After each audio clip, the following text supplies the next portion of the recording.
สวัสดีครับอาจารย์ครับผมครับผม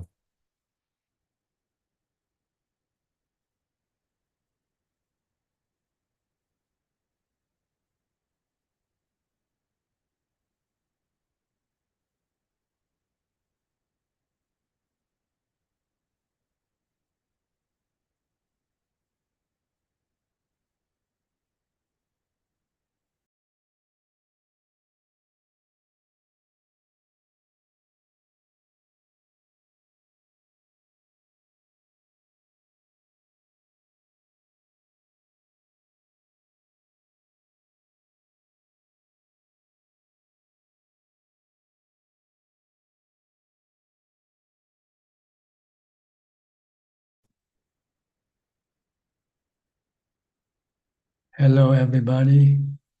Welcome to another Dhamma meeting where we will discuss the Buddhist practices of charity, morality, and meditation. Everyone who is interested is welcome to join.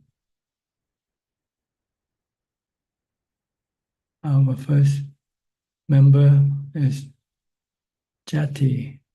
Jati, how are you? Good evening, Ajaan. You have any question? Yes. Go ahead. So I would like to ask Ajaan the ideas for a better future in Dharma because I will have a speech contest about a better future Better future for what? For you? for the Oh. world and people and society. Well, Buddhism teaches people to love one another, to Yes. practice the four Brahma-vihara, which is loving kindness, compassion, sympathetic joy, and Yes. equanimity. Yes, Ajaan. If everyone can practice these four Dhamma qualities, the world will be a very happy place to live in. There will be no killing, there will be no hurting each other. Yes. So that's what Buddhism wants people to do for the world is to love one another, having loving kindness, having compassion, helping one another if they need help, sympathetic joy, be happy with other people's happiness, and equanimity, remain calm and uh, no reaction to things that you cannot do. Okay? Does this Yes. answer your question? Yes. Can you use this to to do your homework? Is this your homework? It's a contest that I will have to. Contest Yes. to do what? To speak, and they will give a topic and then we have to try to speak about it. I see. And they ask you to talk about the future of the world. Yes. Okay. So can you apply this teaching of the Buddha to your speech? Yes. Okay. Anything else? No. Okay. You meditating tonight? uh, I will Yeah. try. You will try. Did you meditate last night? uh, yes. You did. What took take you so long to answer this question? I was trying to remember. Okay, try to meditate. Because if you can meditate, you can practice the loving kindness, compassion, sympathetic joy, and equanimity. You Okay. need to have a happy mind, a calm mind, in order to be able to practice these four qualities. Okay. All right, so you understand now why we have to meditate? Yes. Okay, because when we meditate, we have equanimity. And Yes. when we have equanimity, we are happy. So we can give other people happiness, give love to other people, give help to other people, and give joy to other people. Okay. Okay, good enough? Yes. All Yes. right. Where's your brother? He is in another room listening. I see. Okay. He doesn't want to come in and join us, huh? He doesn't have any questions. I see. So you have any more questions?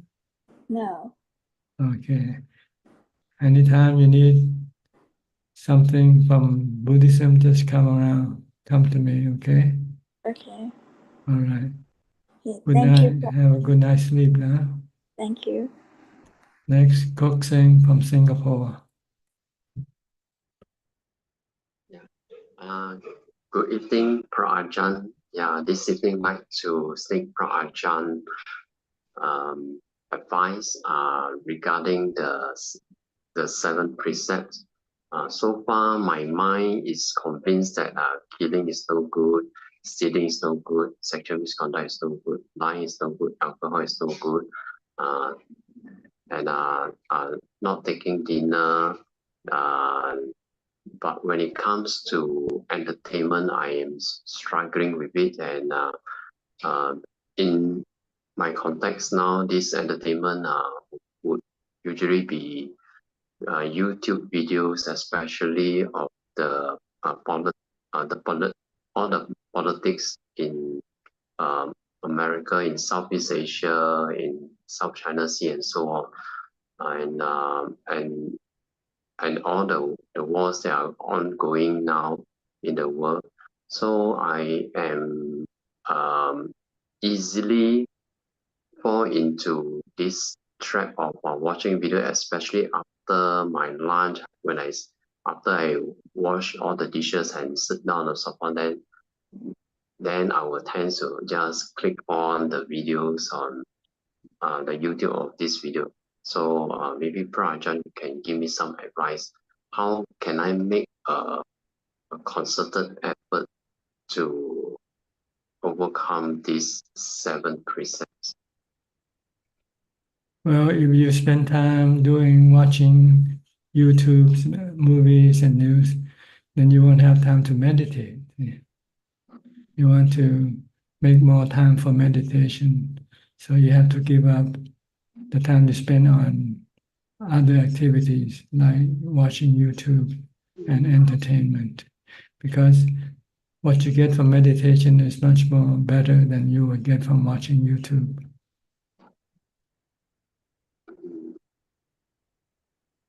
Mm, Would you rather have silver or gold if you have a choice? If somebody give you a choice, Go, but okay. in the meantime, somehow the mind is not convinced that, oh, this is gold and that is silver, and the mind actually, yeah, maybe thinks the other way around. It's So because you're stupid. If you can't tell gold from silver.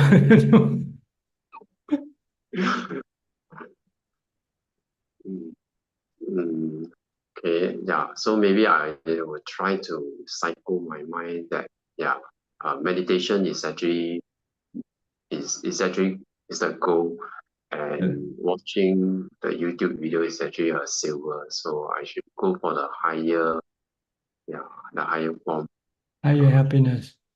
yeah, higher form of happiness. The Buddha said the highest form of happiness is the happiness from meditation, from calm, peace of mind. Mm, mm. Okay, are you convinced now? Not yet. Okay, I will.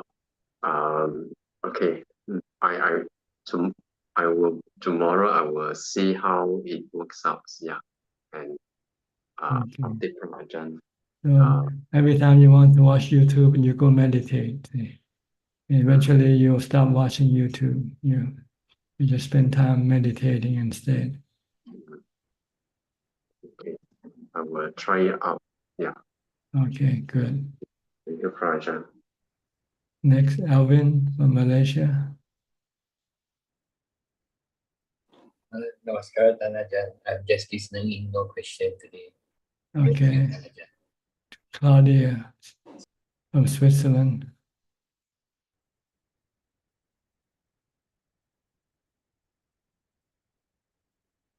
And you are mute? Not yet. And someone, okay, you can speak now. Is it? Can you Yes, hear yes, me? can hear you now. Yeah. Good afternoon from Switzerland. So far, I have no questions, but I want to give my greetings um, to the man who I just forgot his name, to Coxsang, because I want to tell Coxsang I'm stupid too. So I also have I also still have to practice a lot. So currently I try to watch news only 3 days a week, and it's but I found out I'm typing Tana Chan's biography now. I do the precision work of Tana Chan's biography and typing it to give it to Kenneth to correct it. So this is a better idea than watching YouTube and watching the news. But I'm still stupid too, so I also still have to practice a lot to let go. Okay. At least you know you're stupid. That's good, because then you can improve yourself. Yeah, I hope so.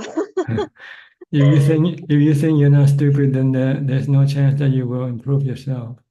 Oh no, I do enough. I still do enough stupid things. So yeah, yeah. So Okay. far, no questions. So last week, I also took another chance to go to the Dhammapada monastery here in Switzerland, and I try to do it as often as possible. And I also try to take time enough. Currently, I don't have any. Currently, I'm at home, and of course, I also try to have quality time with enough meditation and Dhamma practice. Good, good. Try to pull your mind away from the worldly things and Yeah. and pay more time with the Dhamma, either Yeah. reading Dhamma books or listening to Dhamma talks or do meditation. Oh, Yes, I will. I will. okay, Thank you very much. you're welcome. Go to Malaysia, Philip. Hi, Philip. Good evening, Ajaan. Hope you're doing well. I'm just listening in. Glad to be listening in. Okay. Lynn from Jakarta, Indonesia.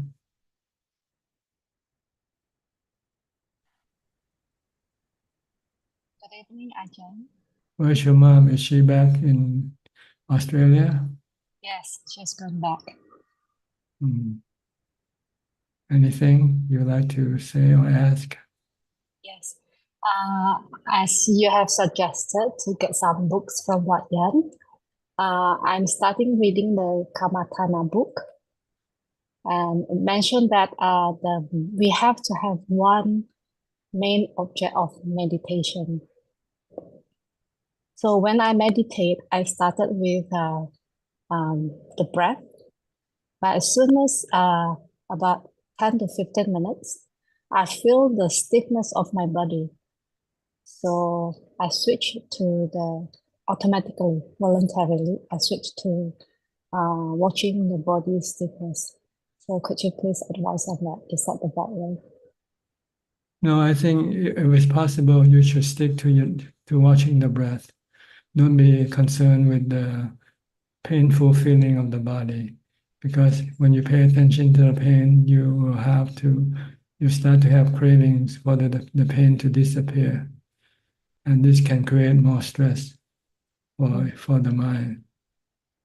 The goal is to forget about the pain by concentrating on watching the breath or something else.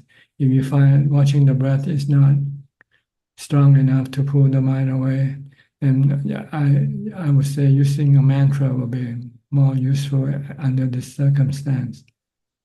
Recite a mantra like Bhutto, Bhutto, or if you like some other word, Anicca, Anicca, Anatta, Anatta. Because the pain is anatta, you cannot force it to go away. Or anicca is temporarily, it will come and go by itself sooner or later. I used to use anicca when I got painful feeling of the body, and that can calm my mind down and make it able to live with the painful feeling. Okay, I'll try it again today. Yeah, but if you can stick to the breath, stick to the breath first, if you can. But if you find out you cannot, you might keep going to the pain, then you have to use a mantra. So after the mantra, I need to go back to the breath again. Is that Well, correct? you probably might not do it if the mind becomes calm. The mantra can calm the mind. So when the mind become calm, and if you're not thinking, the mind is still. There's nothing you have to do. You just enjoy the peace of calm that you get from using the mantra. But Okay, so if you can still watch the breath, then you can come back and watching the breath. If your mind is not yet completely still, and you want to make it still, then you have to keep watching your breath. Or continue with your mantra, either one or the other. okay, Give it a try, okay? yeah, I'll try. Anything else? Yes, can I have one more question? So, should we have only one Dharma teacher, or can we have more than one at the same time? If the teaching doesn't conflict with each other.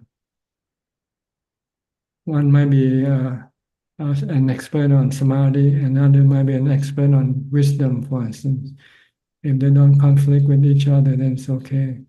But if one teaches you to use one thing and another teacher teaches you to use another thing, then there might be some conflict there. And it might make you confused which one you should take. So if you have found a good teacher who can teach you everything, then stay with that teacher.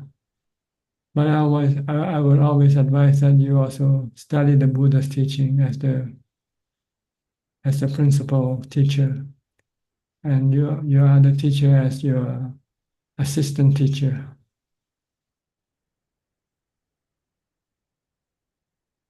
Because the Buddha cannot go wrong, and the assistant teacher can sometimes go wrong also. So if his teaching conflict with the Buddha's teaching, then you should follow the Buddha's teaching instead.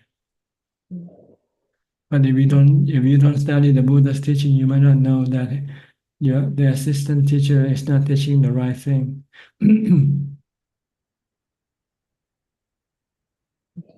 Okay. Ajaan. All right.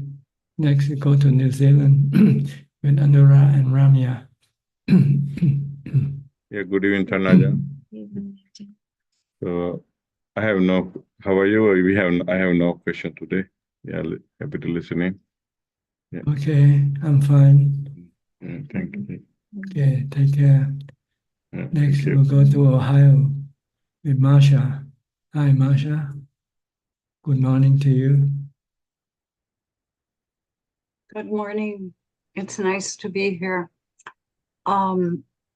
I was wondering about the sense of identity.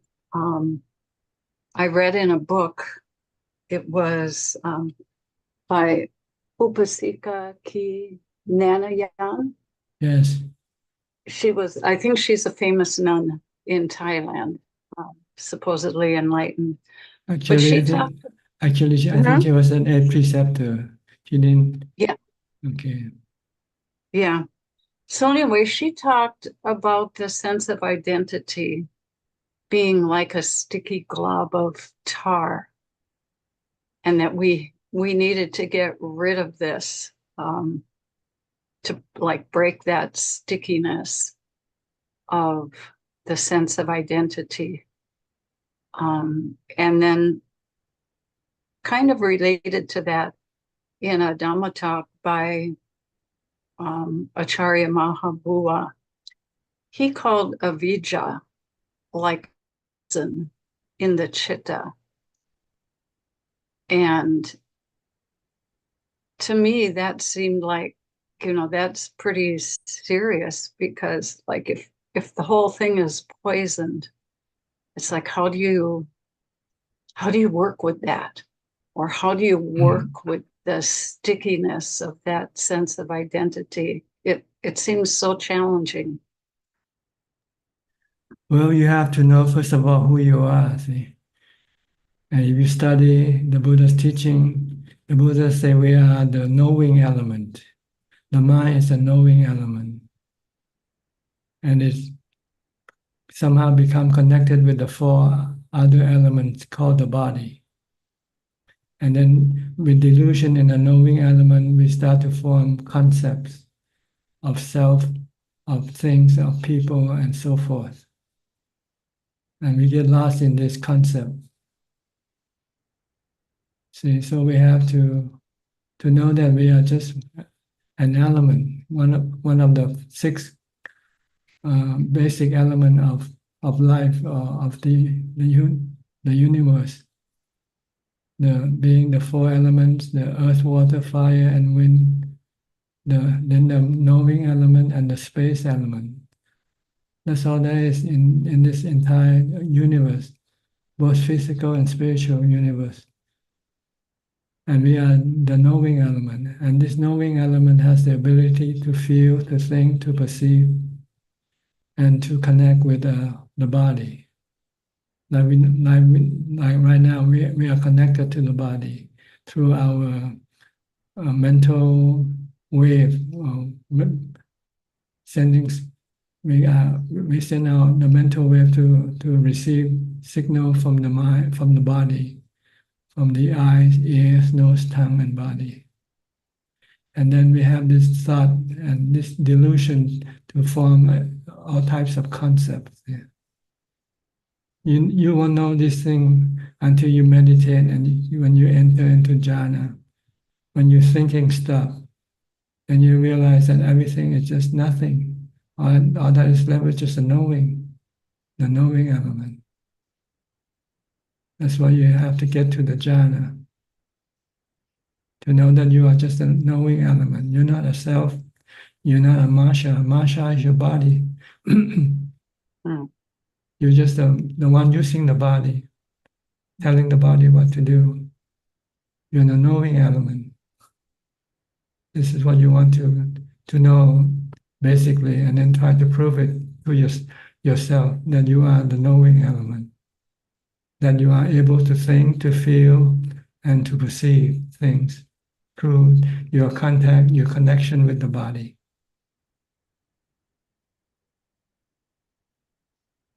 So will there become a time when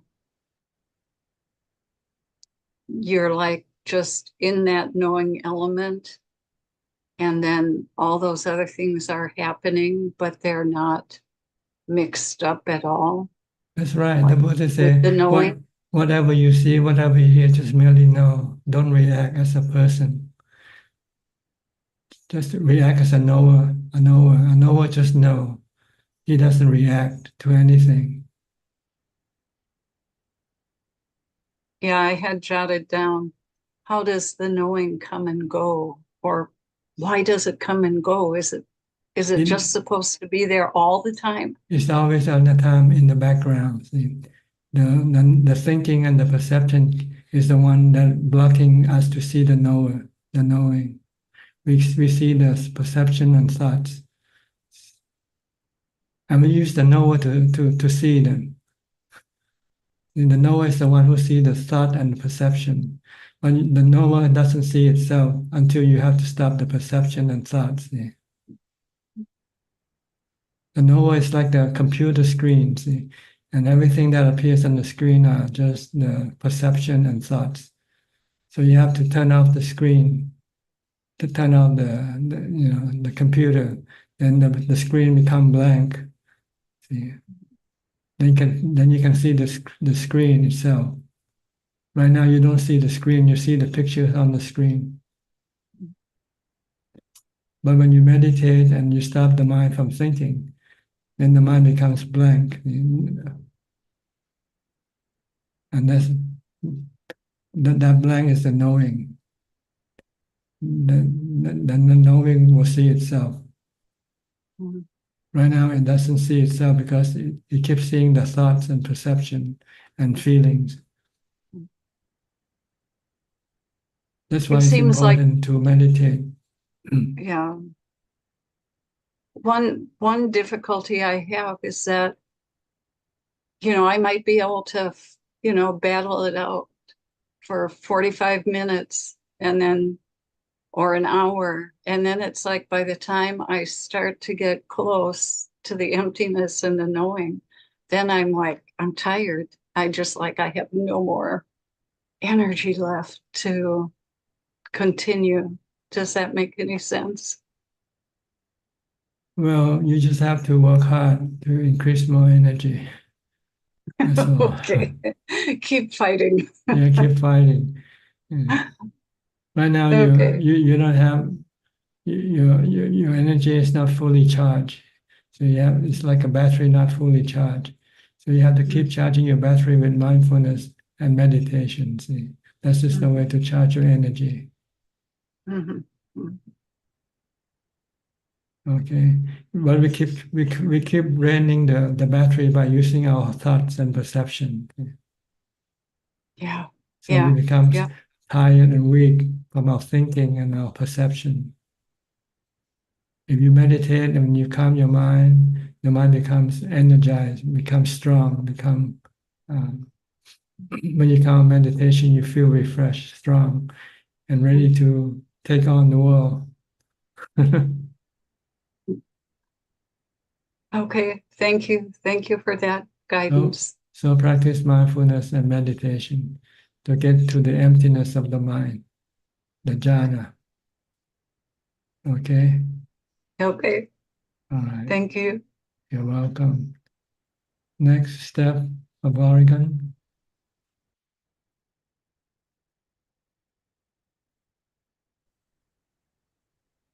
Okay, you Hi. can speak. Hi, how are you? Good. Good.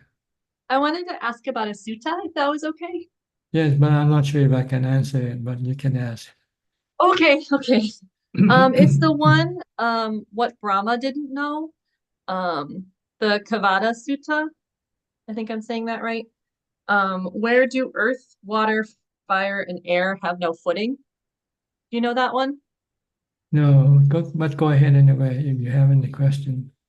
And then what he says at the end, so what I used to think that it was so a monk goes all the way up to the Brahma to ask where water, earth, fire have no footing. And then he goes all the way up to Brahma and he says, like, you're not, go back to Buddha. He's the one that you're supposed to ask this for, and that's where you'll understand. And that's what I used to think it was about. Like, oh, I don't know. I thought it was about the Buddha and I don't know. But I think he's saying, but then Buddha says, the answer is where consciousness is signless, boundless, all luminous. That's where earth, water, fire, and air find no footing. They're both long and short, small and great, fair and foul. Their name and form are wholly destroyed. With the cessation of consciousness, this is all destroyed. So is this like when you become an arahat, then you'll understand what he's saying more so. Like name and form disappears when, like what you were just discussing with Marsha, when you're able to become the knower. Is that kind of what he's saying? Well, it means that like the body is formed by the four elements. And when the body dies, the four elements separated, and there's no longer the body, and the name associated with the body is gone. So the question might have been a dumb question. Yeah, but the elements, they still remain, see? But they exist in a different state now. Instead of combined, they exist separately. Oh, okay. The water goes back to the water, the air go back to the wind go back to the wind, the fire go back to the fire, and the earth go back to the earth element. Oh, yes. Okay. And the mind is separated from the four elements. And all these five elements exist on the space element. See? The space element is the place where everything exists. you have to look at the larger picture. The sun is a fire element mostly, right? And it's floating in space. And our Earth is composed of the four elements. We have water, we have wind, we have fire from the sun, and earth element. But one day you keep changing. One day the fire element will probably won't reach the earth anymore because maybe the sun becomes less strong, less intense, and there won't be any heat. So the earth might be like Mars or the other planet that is further away from the sun. Things keep changing like this. Yeah. Everything, all the planets, according to the scientists, they will one day pull together and become a black hole or something, right? And then suddenly have a big bang again and have a new set of, of planets and stars again, Yeah. in and out, like a like a yo-yo, you know. Yeah. But these things, they don't disappear; they're always there, but they sometimes in a different form and shape. Thank you very much. Okay, you understand now more or less? Yeah, I do. Yes, it's also not so much about the elements. It's about like, you don't need to like worry so much about the things, just do it kind of also like just, you know what I'm saying? Like I think that he was like focused on trying to understand something he didn't necessarily need to understand. He just needed to do the job a little bit. Yeah, the job that we have to do is getting rid of stress that we Yes, have. and That's meditate. all. Yes, yeah. Yeah. And the other thing is not important really. It's just Everything will fall in the place. They are automatic. Nature, everything is the work of nature. Our only responsibility is get rid of the stress inside our mind. that's what we can do. Yeah. Yeah. Okay. Thank you very much. You're welcome. Next, Intan from Indonesia. Good evening, Ajaan. Yes. How are you? Not so good. Your body or your mind? Both. Both. Well, your body, there's nothing you can do about it. It's under the it's under the law of anatta and anicca. Yes. But with the mind, there's something you can do about it. If your mind don't feel well, it's because you have too many cravings, too many desires. Yes. I think I have many question mark in myself, and I don't know the answer. So it may be how to say, I make me one side I want to meditate, but for another side I scared meditate. Because I think like example, since I am young, I never learned meditation and also never have a knowledge about meditation. But I can when I'm sick, I always observe my sick and to find where is the source of the sick. I can observe until the pain is disappear. When the pain is appear, and I will do the same thing. At that time, I don't understand it is vipassana, but now I understand. So my question, why I have this ability? Is this a memory from my unconscious mind? Well, you don't really have to know why, just to know how to use them to your advantage. That's all. If you can use them for your benefit, use them. Don't waste your time thinking about the past, what happened to it. Always stay in the present and work with the present, work with whatever you have to get rid of the problem that you have in the present. Okay. Then say, don't ask why. Actually, I want to ask another question. Why? And don't ask why. Ask yourself what to do better. What am I supposed to do now? Uh-huh. I think I scared with my talent. Uh, you're supposed to meditate. That's what you're supposed to do. And study the three characteristics of existence. That's all you need to do.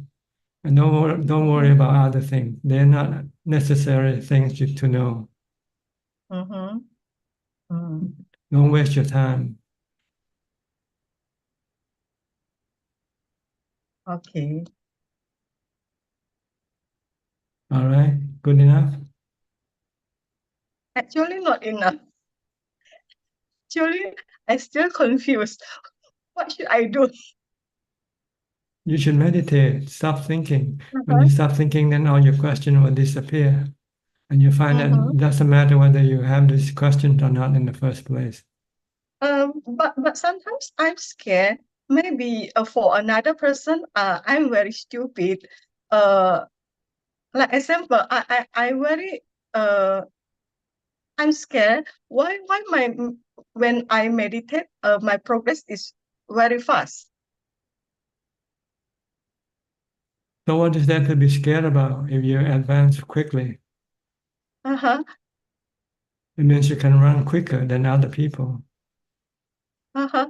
So it made me scared because when it is too fast, my talent will be most strength. This has nothing to do with your parents, but you want to tie them in with your practice. No, like example, sometimes I can see spiritual beings. I have a one condition. I'm very scared until I'm scared to go out from my house. Cause when I'm go out, have spiritual beings follow me. It made me very scared and suffering until I'm overthinking, what should I do? What should I do? I think this is very make me confused. When I meditate, Well, Buddha said when you're scared, just recite Bhutto, Bhutto. Then your scare will disappear once your mind becomes calm. Just recite Bhutto, Bhutto, Bhutto when you are afraid. For another, when I can see the picture for what will happen in the future, I also don't know how to stop it. You cannot stop things. You have to leave everything alone. You can only stop your mind from worrying, that's all. By accepting everything. Everything is not your control. Think good thing happen, bad things happen. They just happen, and it's none of your business to worry about them. No, I mean, sometimes I can see the future. When the first time I went to what Young Prajan said, ignore all my ability, but I don't know, when I have a strong mindfulness, I can ignore it, but can I turn off all the ability? You just leave it alone. Don't pay attention to it, that's all. Let it come and go by itself. You cannot interfere with it. You cannot interfere with it. So praja means when the picture is come, I just focus to another thing. Don't. Yeah, use the Bhutto, Bhutto, Bhutto. You want to stay Okay. calm and happy, Mhm. that's all. All right? Okay, thank you, Prajna. Okay. Next, Sarasi. Hi, Sarasi. Where are you from?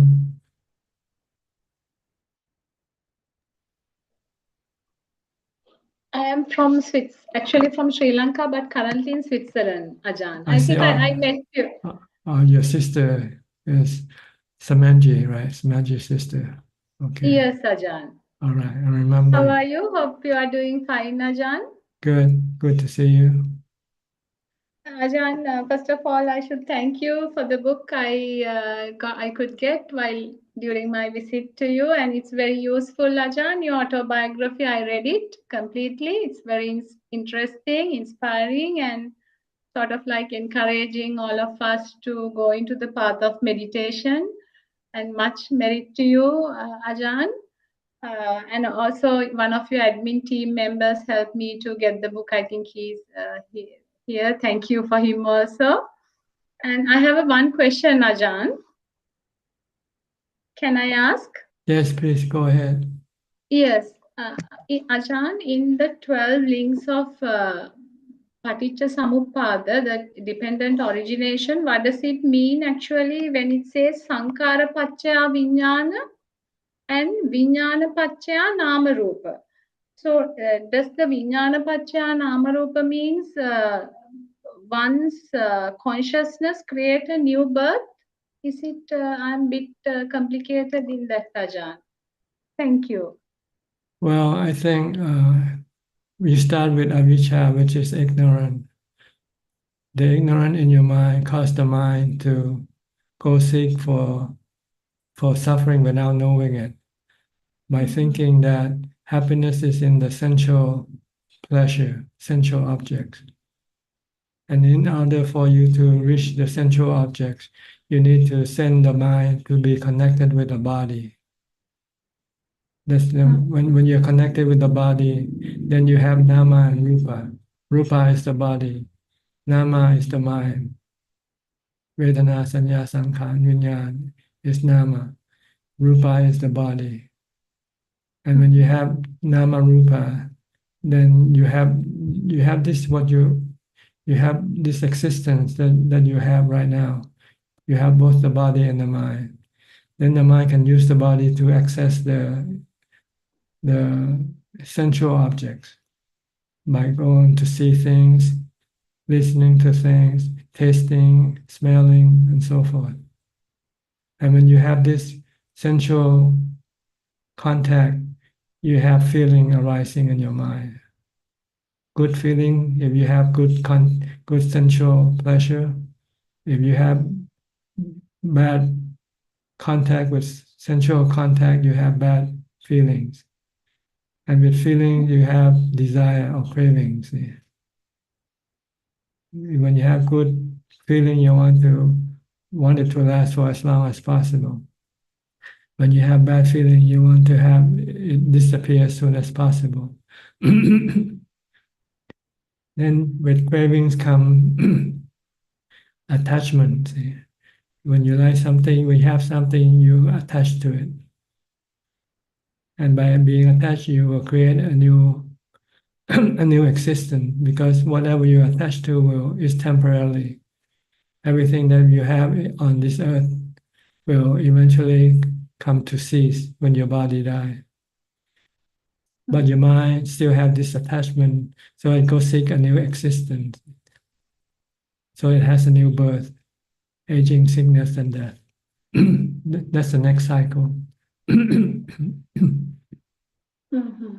Understand? So yes, Ajahn. So enlightened beings and the Buddha, they do have actually the sort of like awakened consciousness. Is it almost like the same as lay people? No, they have wisdom to see that going after sensual pleasure can cause the round of rebirth to keep continuing. And in order for them not to take the round of rebirth, they have to stop this sensual pleasure, attachment to a sensual pleasure. By do meditation and have a different type of pleasure from peace of mind, from meditation. Then they can stop their attachment, their craving for sensual pleasure. So when they have no sensual pleasure, then there will be no existence, no new birth, no rebirth. Okay, Ajahn. I have another question. Can I ask Ajahn? Is it about Kruba Ajahns? Is it different from the normal forest Sangha, or is it the Kruba Ajahns according to my how I gathered? It's like Kruba Ajahn is someone who put his practice into testing. Is it correct? No, it's just a word defines teacher, meditation teacher, Kruba Ajahn. In Thai, it's a Thai word which can mean any teacher really, not just meditation teacher. Teacher in school, teacher in college, university. They are called Kruba Ajahn.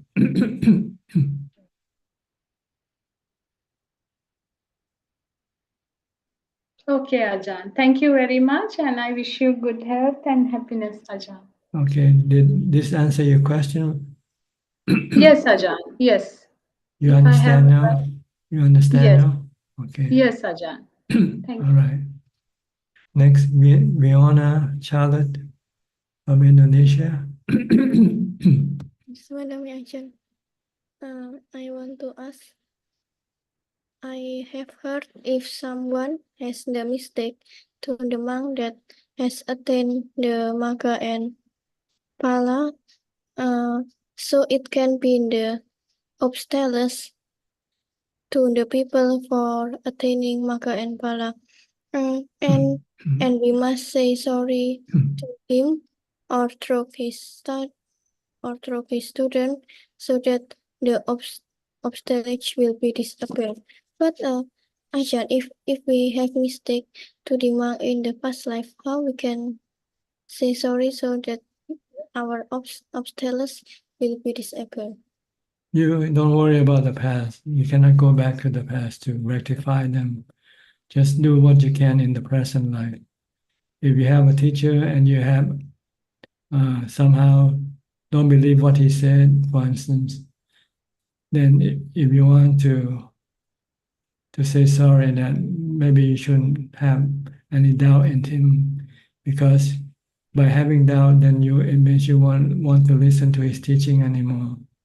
And this can be an obstruction to your progress on the path. If he's a good teacher.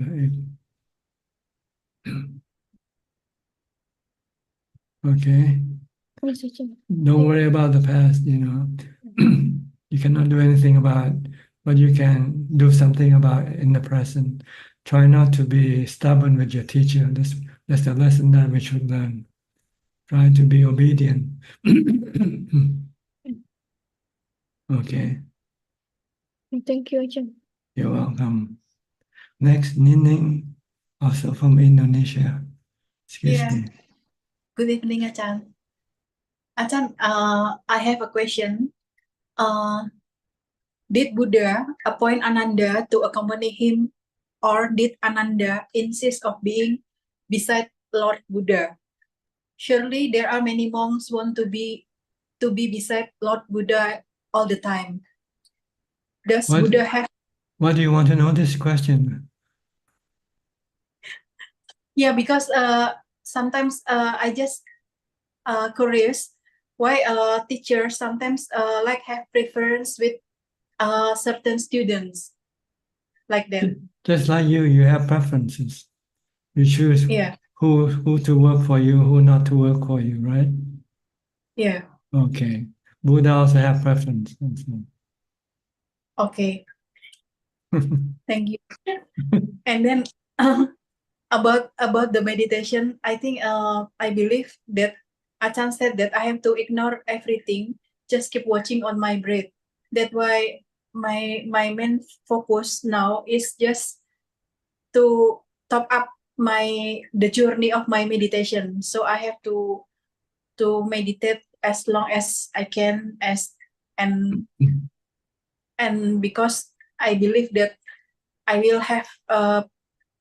have progress for my meditation. Is it correct?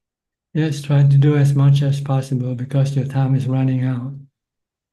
You don't know Yeah. when you're going to die. Buddha said, keep reflecting on death to remind you not to waste your time on other things. Okay. Okay. And then next week I will go to one temple where there is pagoda there, Swedagon Pagoda in East Java, Malang. I will do meditation for 2 days there. In the temple, I ever see my past life in the temple.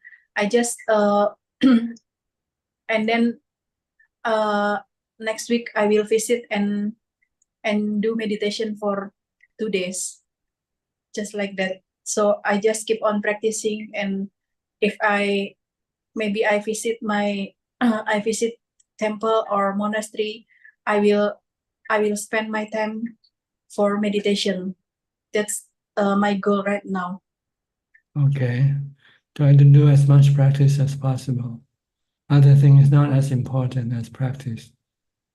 Yeah, but like Marcia said that she is lack of energy, but me, I believe I have a very good endurance. I can sit for hours or maybe half day Good in for you. meditation. Good for you. Good for you. Yeah, but why I still, I mean, I still don't determine that my life as a nun. I mean, I can practice, I can do 8% every day, but I think that my life is not, I mean, it's not become Sayale or Mechi like that.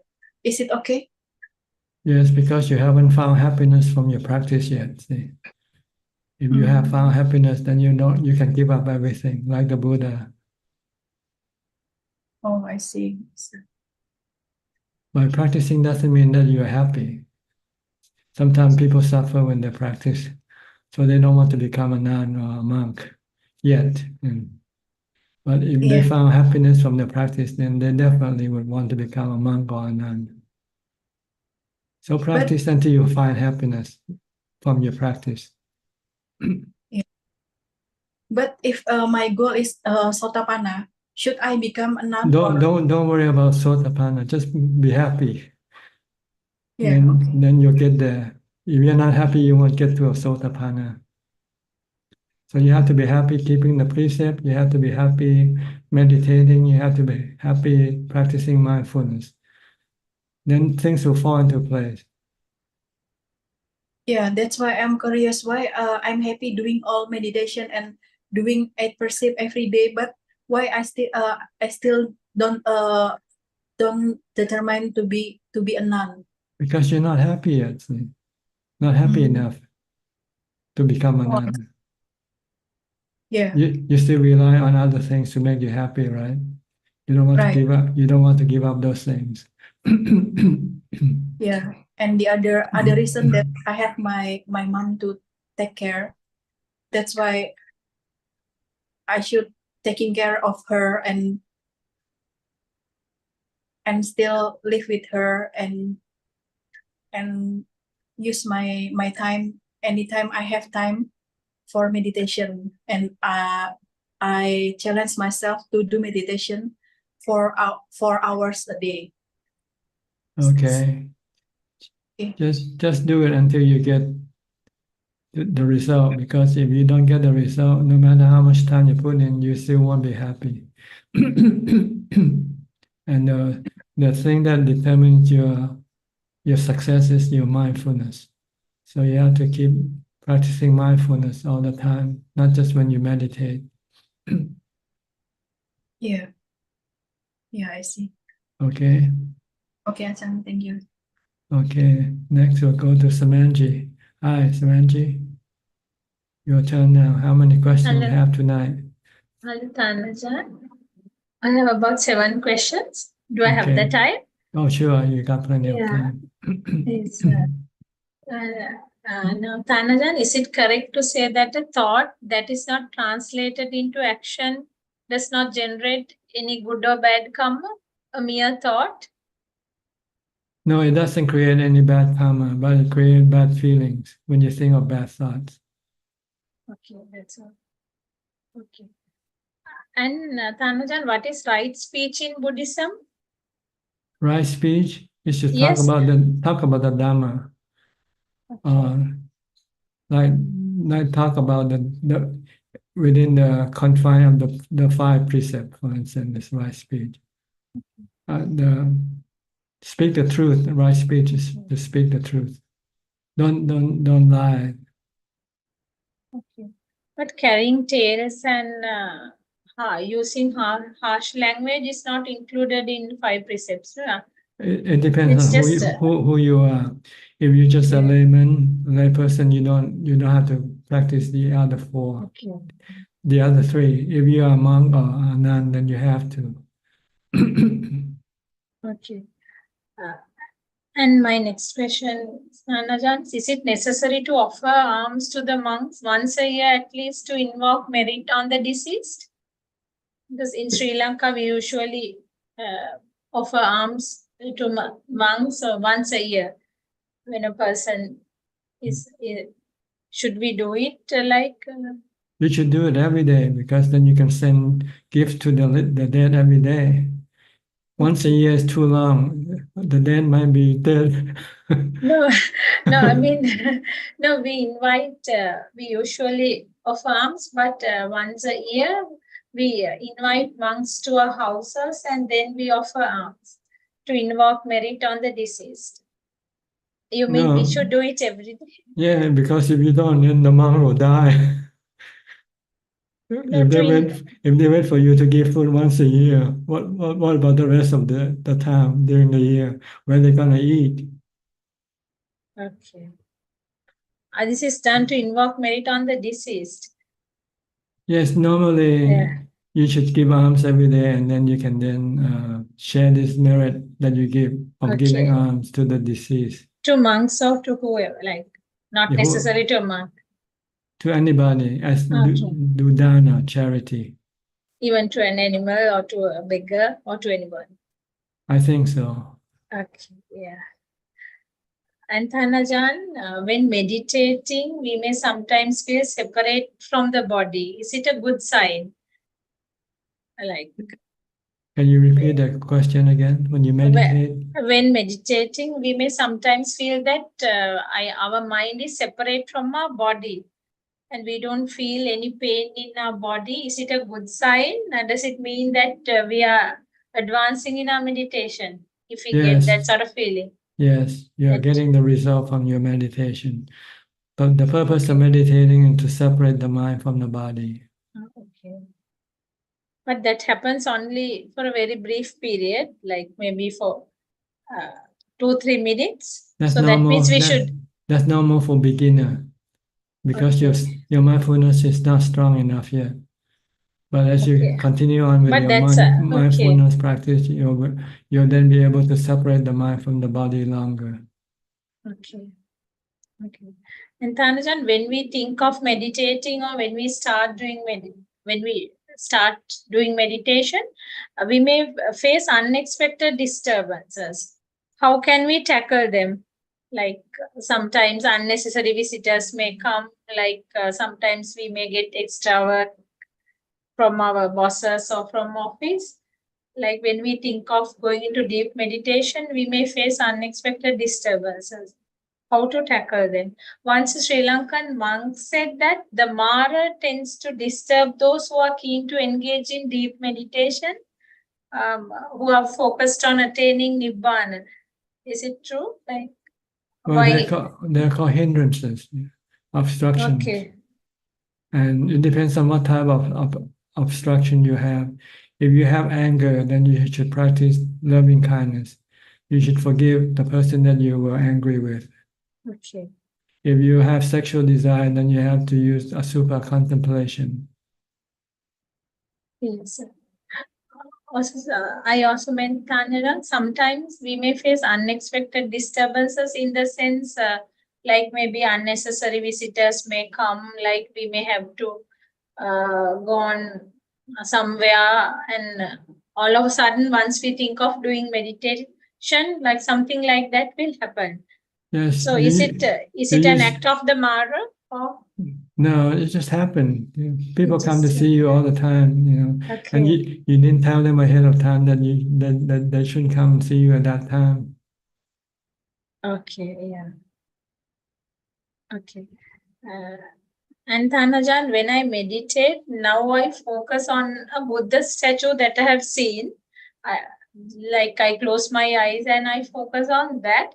And I think it helps me concentrate for a longer time than watching my inhale or exhale. I mean, is it correct to focus on an object this way?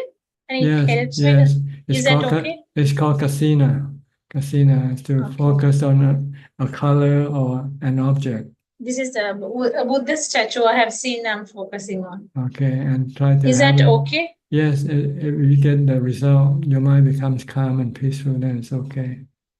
Okay.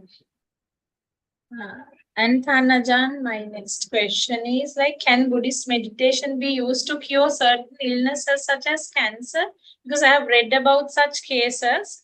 How is that possible? No, the illnesses that meditation can help cure is the sickness that is induced by stress. Okay. Because when you meditate, your mind can stop the stress. And when there's no stress, then the sickness that is being caused by stress will also disappear. People with high blood pressure, for instance, they are recommended to practice meditation because stress is one of the reasons for causing them to have high blood pressure. And illnesses such as cancer, I read a couple of cases where cancer symptoms all had vanished after that. Those patients had done bit of meditation. I mean, not a bit of meditation, a lot of meditation. I don't know. You have to read the study. And Okay, yeah. And Thanajan, is it acceptable to kill small insects like mosquitoes to eradicate deadly diseases such as dengue? To kill them? No. I mean, sometimes governments and all, they spray, they use all kinds of sprays and liquids to kill mosquitoes because they spread diseases such as dengue, which is quite common in Sri Lanka. Or does this conflict with Buddhist principles? Anyway, it's not good to kill any animal, whether it's an insect or a big animal, right? If you want to keep the precept, then you don't kill. But if you want to kill, there's nobody to stop you from doing it. Okay. But they do it to eradicate deadly diseases, because they spread diseases such as dengue. They will have to pay the consequence of their bad karma one day in the future. Okay. I mean, my next question is, does killing mosquitoes or harmful insects carry the same moral weight or carry the same sin as killing a large animal, like a cow or an elephant? Normally, the person or the animal that you kill is useful, then the consequence is greater than the animal that you kill that is not useful. Okay. Yeah. Or human, the same thing. If you kill somebody not useful and somebody who is useful to you, then the consequence is different. Like if you kill other people you don't know, and you kill your parents, this is different. Okay. Yeah. Now, Thanaja, regarding my meditation, now I told you that I focus on a Buddha statue. I close my eyes and focus on that. So it's better, no? That's fine doing it, no? Rather than inhale. Yes, because doing anapanasati, because that helps me. Yeah. Different people have different preferences. Maybe this is something you have done in the past before, so you find it more easy, more comfortable to do this type of meditation. Okay. But you have to look at the result, which is peace and calm. Okay. So, do we have to do it for more than 1 hour or so? As long as possible. As long as possible. Okay. The more you do, the better it is for the mind. Okay. Okay, Thanajan. Yeah, Okay. yes, that's all today, All then. right. Ajaan, nice talking to you. Thank Okay. you so much. Yeah. Happy to answer your question. And Yeah. if you have any more, don't hesitate. Yeah, sure, I will come. Okay. Wish you good health and happiness. Thank you, Dan. Okay. Take care. Next, Kelvin Cham. Hi, Kelvin. Where are you from? Hi, Tan Ajaan. Good evening to you. I'm from Singapore. Yes, can I help you? Oh, okay. First of all, my respect to you. And hello to all the Dharma's friends around the world. I'm very happy to find this channel. I just got in touch with your channel about last 1 month, and it is really very happy to find Sat Dharma in this YouTube world. Okay, I have just one question. I started learning and practicing Buddha's teaching about 10 years ago, but I first got in touch with the Mahayana tradition. But they mainly do chanting and charity, morality work, but not really much on practicing samadhi meditation. So not until I attended a class from Theravada tradition, which is Mangala-Vihara in Singapore. So I started meditation 3 years ago. So my question to Ajaan is, can wisdom arose without meditation? Because some of my friends who are still practicing the Mahayana way, they feel that meditation is not really necessary. So I didn't argue or go into debate with them, but just like to know if meditation is mandatory for the path to enlightenment. Thank you, Ajaan. Well, you see, wisdom has three types or three levels. See? The first two levels of wisdom, you don't need meditation. Like listening to Dhamma talk, you can get wisdom from that.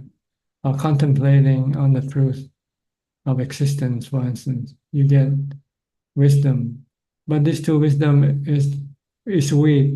It cannot be applied to get rid of the dukkha or the stress in your mind. You need the third type of wisdom, which is the wisdom supported by meditation. So you need to have the mind in a strong position, which is in jhana. Once the mind has jhana, then it will be strong and be able to resist or to stop the craving which causes the stress. So this you need meditation. So for the first fruit of enlightenment, which is Sotapanna, you don't need the jhana. Am I right? Oh, Ajaan? you need every level of enlightenment you need. But if you don't care about enlightenment, you just want to maybe solve your daily problem, like you're angry at someone because you want someone to do something for you, and when you realize that, and you stop your craving or your desire for someone to do something for you. This is easy thing to do. But something that is deeper, something that is more deeply embedded, like your attachment to your body, for instance. This you need a strong mind to be able to detach the mind from the body. Understand. So you need jhana to do this. Okay. So if you want to get rid of the 10 fetters, then you need to have jhana first. Then you have to have the wisdom to see the three characteristics of existence and the Four Noble Truths. I understand. Thank you so much, Ajaan, for your answer. I will work harder.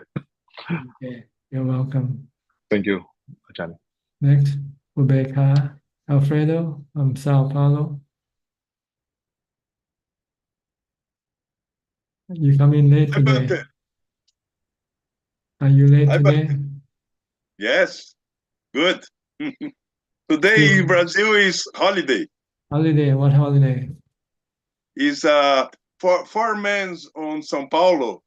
They fight on war, and they defense São Paulo city, né? And today is in 9032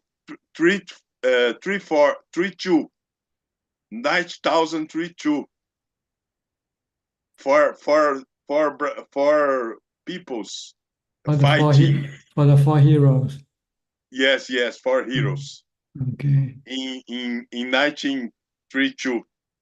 1932. Okay. Yes, So 60 years ago, 18 years ago. 80 years ago. Yes. Okay. And today is holiday. But for me, is normal day. I meditate. You don't work anymore, do you? No. I do my things, né, Bante? I take care of my house, my kuti, né, Bante? I take care of my things. But this years is I have to do a lot of things to my house. It's okay. It's good, né, Bante? It's good to meditate. Is more tranquility, not problems in mind. That's right. Meditation is the best work, best occupation. Yes. Okay. For Sampajanas, né, Bante? Purpose, good natureza apropriada, good things, gochara, domínio, né, Bante? On breath, and anatta, no illusion, no delusion. Yeah, everything is anatta, no self. Yes, for Sampajanas. I try to do sati for more time, Bante, on day. It's very important, né, Bante? Sati is very important. Yes, the most important Dharma is mindfulness, sati. Yes. So Serious practice. Keep on practicing mindfulness. Then it will be easy for you to get to jhana, get to the Four Noble Truths. Yes. And happiness. Yes, Nibbana. Nibbana paramang sukham. Nibbana is the supreme happiness. Nibbana not far away, né, Bante? Nibbana not far away. It's in yourself. It's in your mind. Just make it happen. Yes. Just stop In your mind, but in your mind, not me mind. In everybody's mind. Everybody has Nibbana waiting to happen. You just have to make it happen, that's all. Yes. Congratulations for your practice too, Bante. Your practice is very good, very good. How do you know?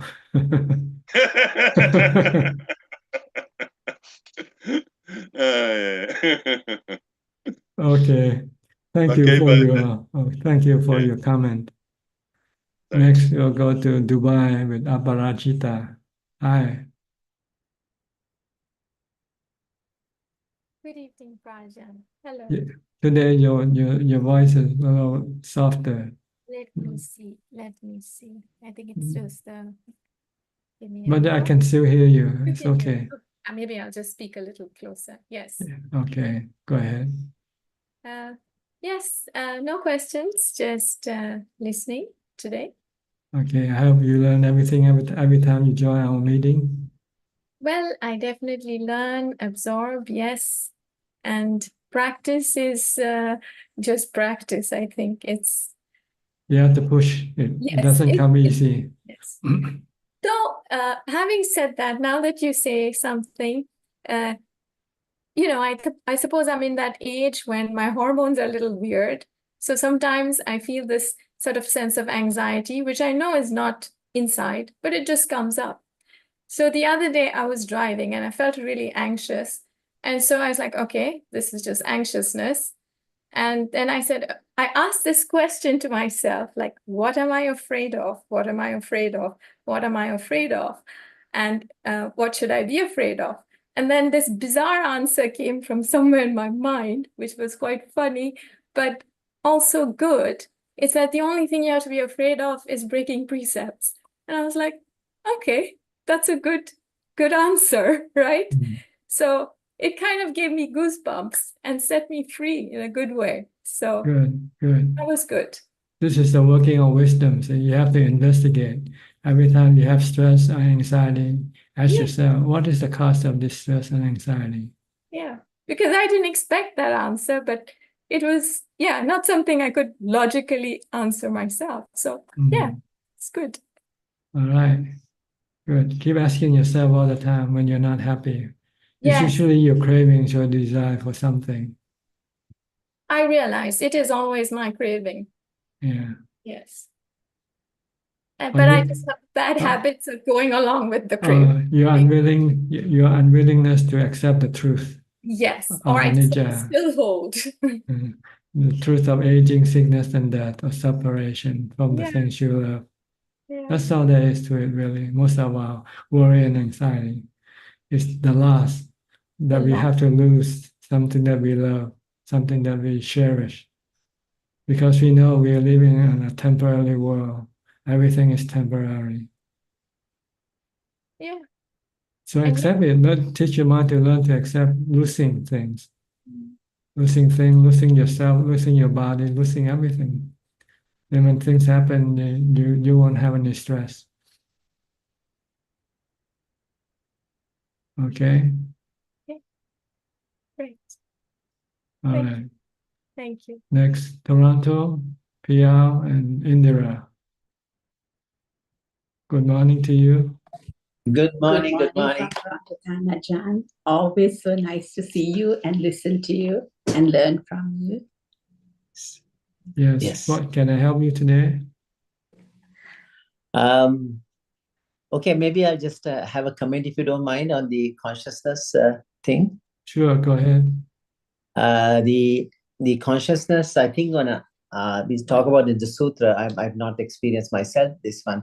So consciousness is called anidasana vijnana. The consciousness without a base is an arahat form of consciousness, which is not projected of any of the aggregates of the forms, feelings, perceptions, or thought constructs.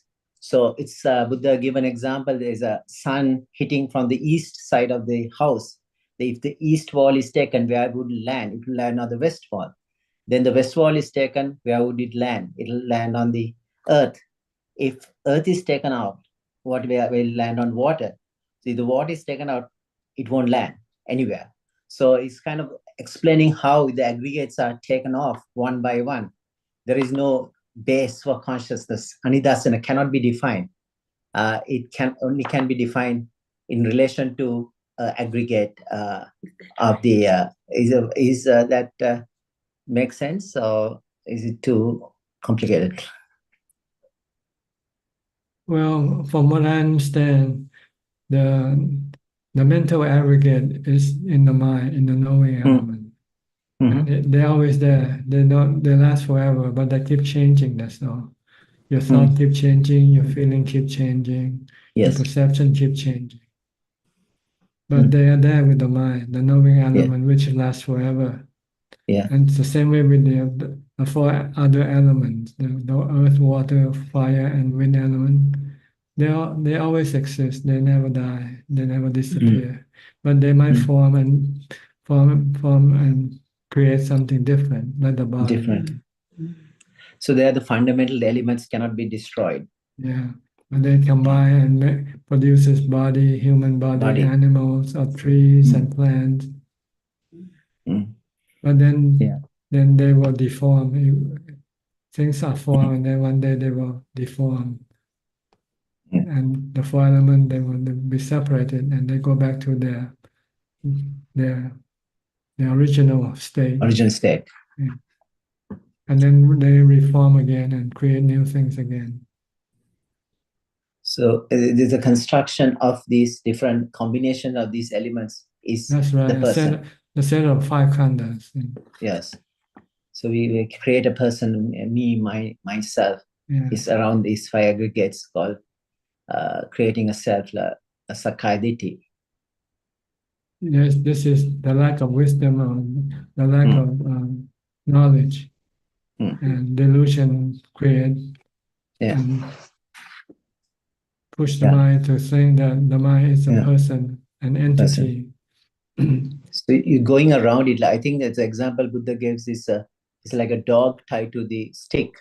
The dog goes around and around, but he cannot free himself because it's attached by craving of the leash, and his self is the stick, the pole. So you're going around the self, the five aggregates.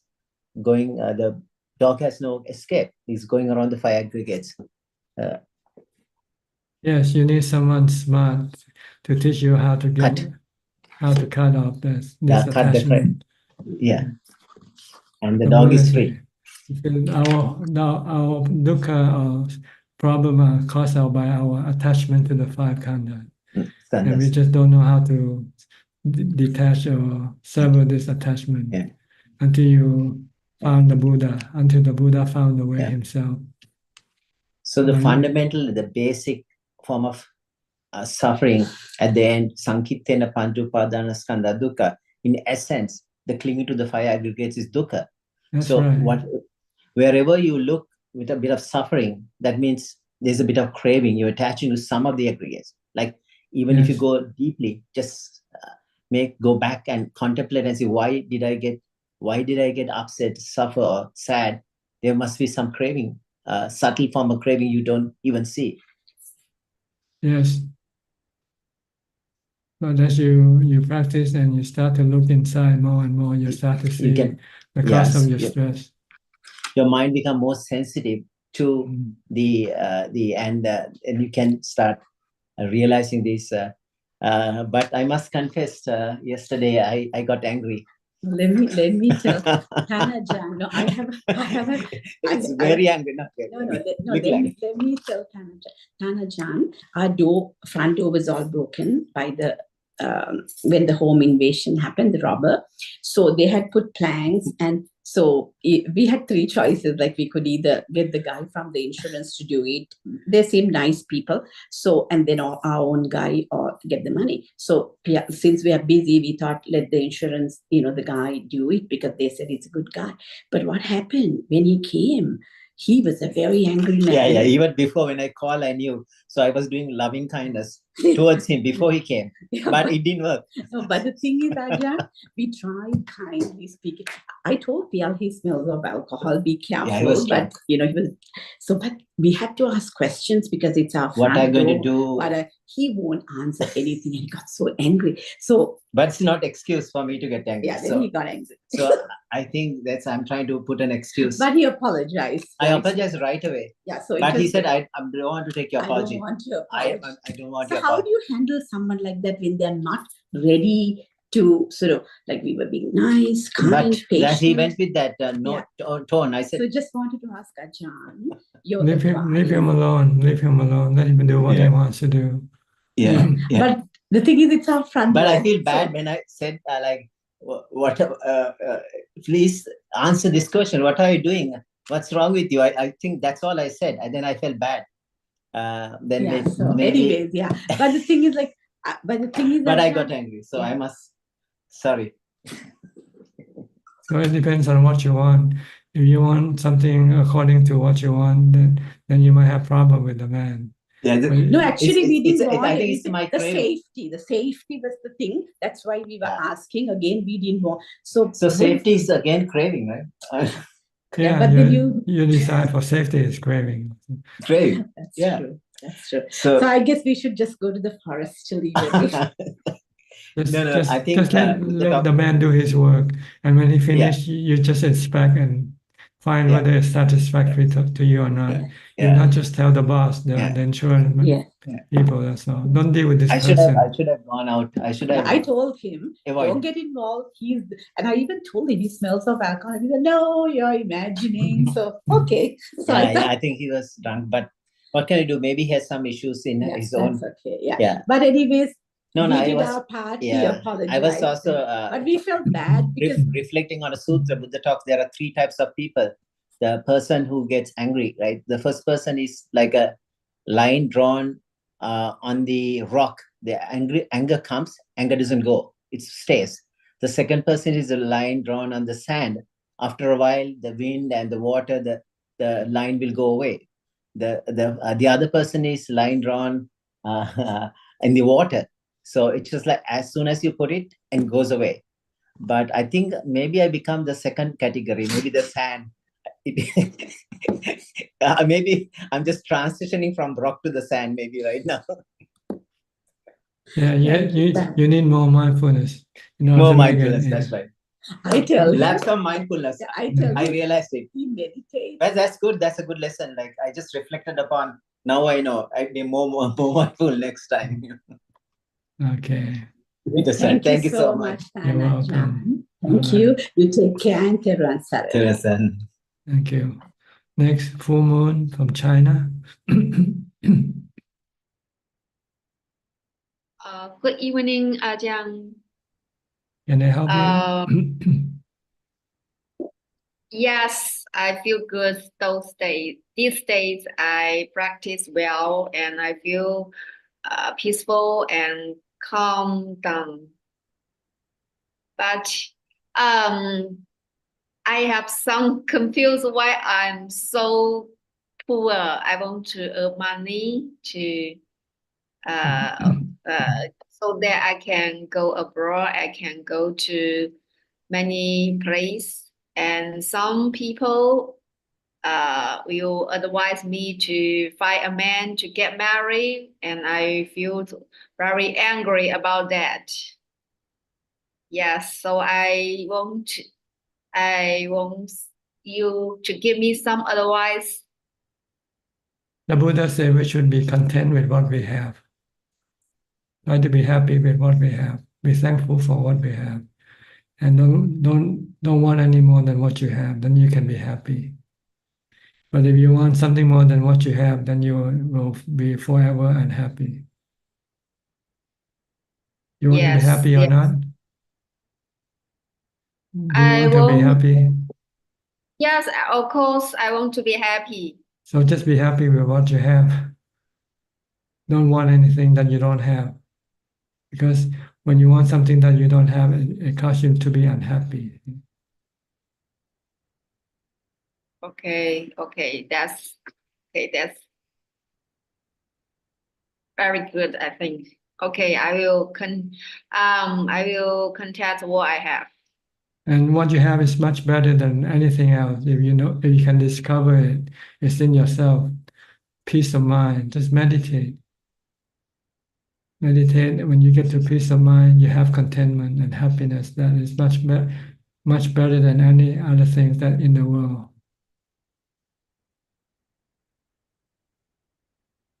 So I don't need to find a man to get married. Don't. You're looking for suffering when you ask those who get married. They all want to get a divorce. Yes. Okay, be single and meditate. Then you have all the time to meditate. If you have a family, you won't have time to meditate. You have to serve your husband, you have to serve your children. You won't have time for yourself. Yes, that's right. Okay. I know. Okay. Just meditate. This is the best thing that you can do for yourself is to meditate. And you'll get the best thing that nothing in this world can give it to you. Okay. Okay. Understand. I will insist it. Good. Insist of it. Okay. All right. Thank Next you. we'll go. Thank you. You're welcome. Yi Kun Lim. Hi, Yi Kun Lim. You're from Singapore? Right. Yes, good evening, Ajaan. Yes, good evening to you. Today I have two questions. The first one I'm wondering, do we need to recognize jhana states, or do we, or how do we recognize a jhana state? Because in my mind, I feel, if we recognize jhana, there could be a sense of attachment that's coming along with it. No, you just let it happen. Okay. Let it happen. When you're eating, you find when you're full, right? You don't expect. You just eat. You just keep eating until you become full. But do we need to know, like, oh, we are in first jhana, second jhana? Well, just like eating, you know when you're full or not. Okay. Okay. The other question I have is, I was chatting with a Dharma friend, and he has been a Buddhist for like maybe a decade or so, but he has a fear of like not wanting to share Dharma with other people because he doesn't feel that he know enough. I wonder if you have any advice for that. You don't have any obligation to share that Dharma with other people. So don't feel bad that you don't share any Dharma with other people. Would it be an obstacle if you say like you want to share, but you're uncertain whether you are sharing the right Dharma or not? If you don't have the Dharma, then don't share it yet. If you're uncertain, it means you don't have it yet. I see. So, but would it be a sense of self-confidence that you need, or is it just wisdom that you think you have? Well, you know, when you have it, you know. When you don't have it, you know you don't have it. I see. But that could also be a sense of fear, right? In a sense that maybe he has it, but he has the fear that obstructs him from sharing it. No, it means he doesn't have it. Ah, I see. If Okay. you have it, then you won't have any fear sharing with other people. Right. Okay. I'll share that with my friend. Okay. Thank you, Ajaan. You're welcome. Next, Sri and Czech. Hi, Sri and Czech. Last time you didn't have a chance to speak, huh? What happened? You switched position now today. Feel like it today. Change, Anija, huh? Anija. Anicca. Yeah, we are exercising anicca. Are you following Dr. Piyao and Indira?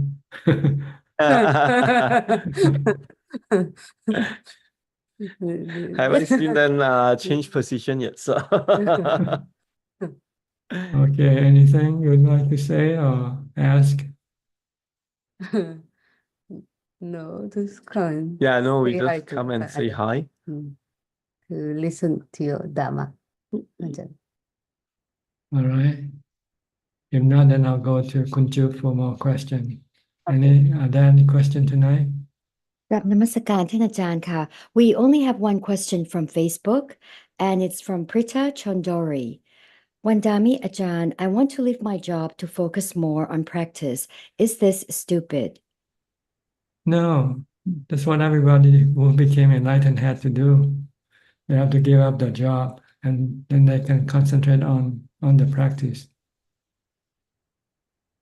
That is all, ka. Okay, we have more time left. So anybody would like to ask any more question or say anything, please raise your hand and unmute your microphone. Anybody?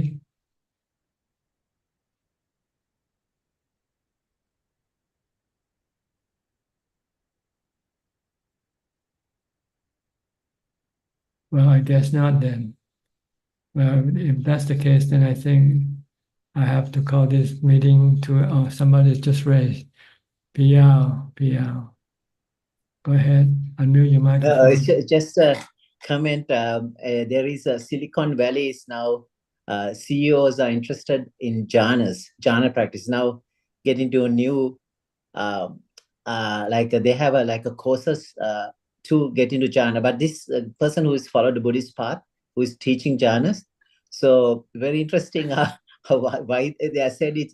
He's saying it's, why should I go for another piece of chocolate cake when I can get happiness 100 times better in 10 minutes with my eyes closed? So that's how the anecdote he says. So in other words, they are like teaching a jhana in a like a more, it's called data-driven jhana practice. Interesting. Yeah. Just to let you know, it's Just a interesting how comment. comment in Silicon Valley, people are now interested in jhanas. I think that's misleading though, because Yeah. for some people it takes years before they get into jhana, not 10 minutes. Yeah, they say it's like they have 70% success in like 40 hours of meditation practice. They give some data. I forget now. Interesting. I just thought I'll just mention it to you. This it's becoming a business. I think that to sign up for the course, I think it's $1,500 or something like that. Yeah, they think you have to pay in order to get something good, right? Yeah. And actually, something good sometimes you don't need to pay at all.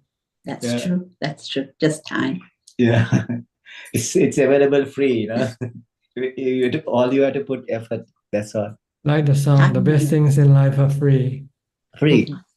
The That's best so things true. in life is free. Yes, But you can give it to the birds and bees.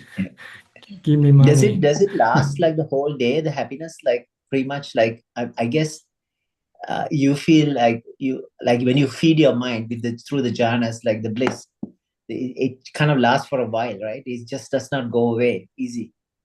It eventually fades away. Fades away.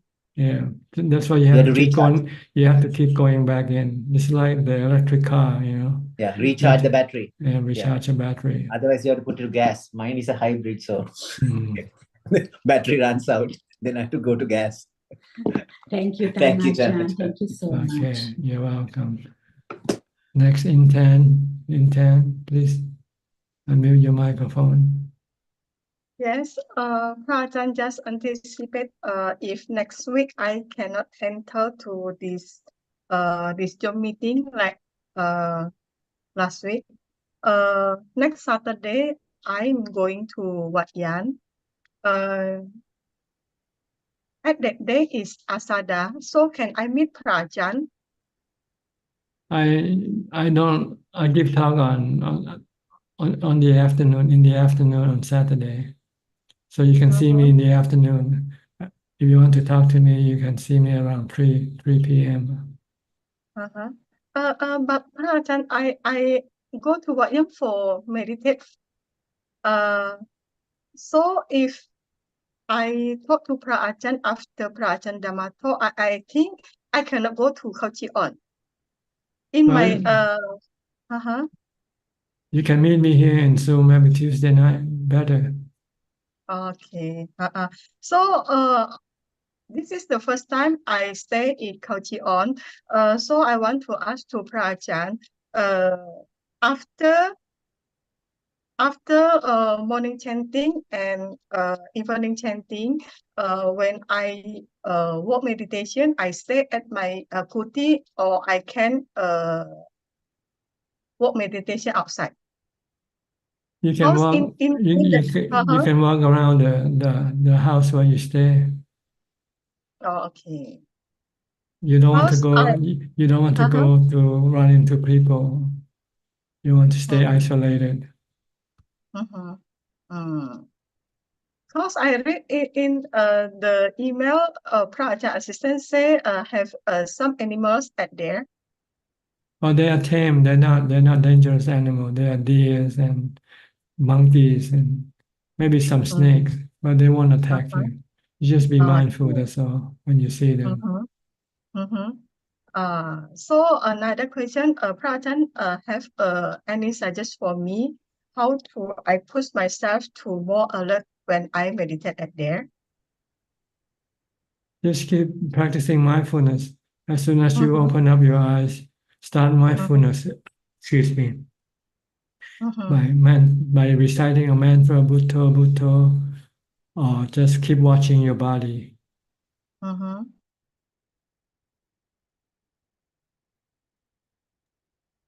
Okay. Another question. Prajan need to drink.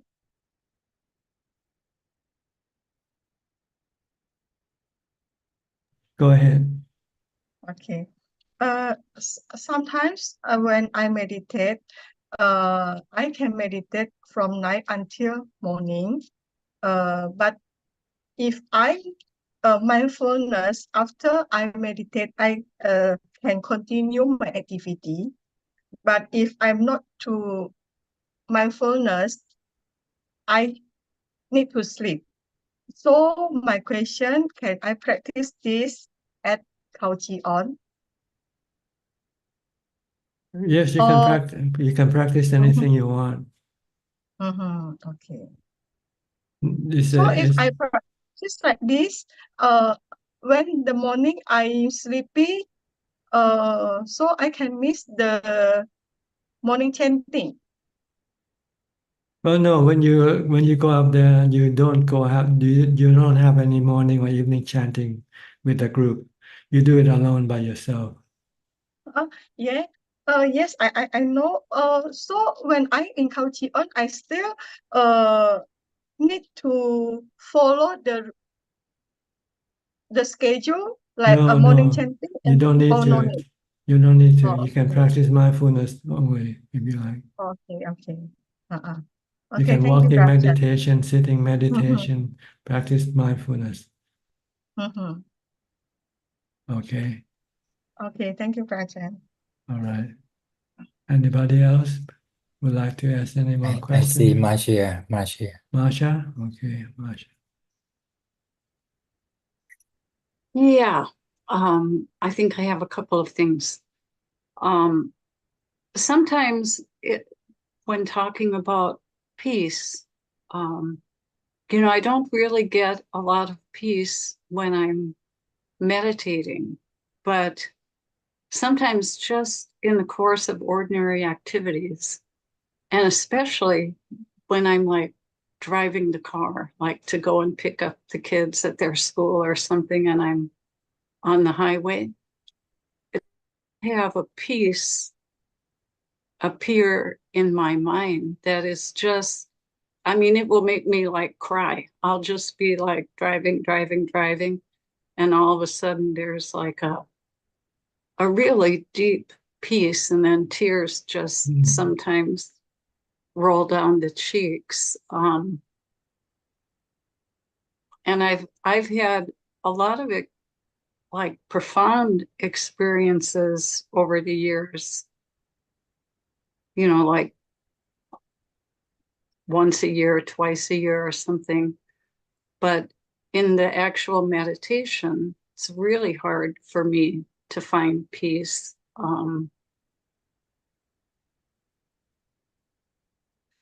This is normal, peace can come anytime, but when you're least expecting it, when you're expecting it, it won't come. Oh dear. Okay. That's what happened. Even with the Buddha, when he was young, when he was a young boy, one day he was left alone sitting under the tree, not surrounded by his servants. And then suddenly his mind just become peaceful and happy. Yeah. So sometimes you need something, some condition or some environment that you feel comfortable and relaxed. Then your mind can fall into peace. But when you meditate, you tend to be struggling, trying to get peace. Yes, that's true. But you need to do that though. You need to do that also, so that you have enough mindfulness to allow the mind to become peaceful later on, when it has the right environment or condition for it. Okay. So don't give up the formal sitting. The formal sitting is important. You might not yet get the result, but you might get it from some other time. Correct. But without the formal sitting, you won't get anything at all. And one day, eventually, you'll get peace from the formal sitting also. When your mindfulness becomes stronger and more continuous. Okay. All right. Okay. Good. All right. Thank you. You're welcome. I think that's all I want to ask right now. Okay. Thank you. Anybody else? We still have some more questions, more time, about 15 minutes left.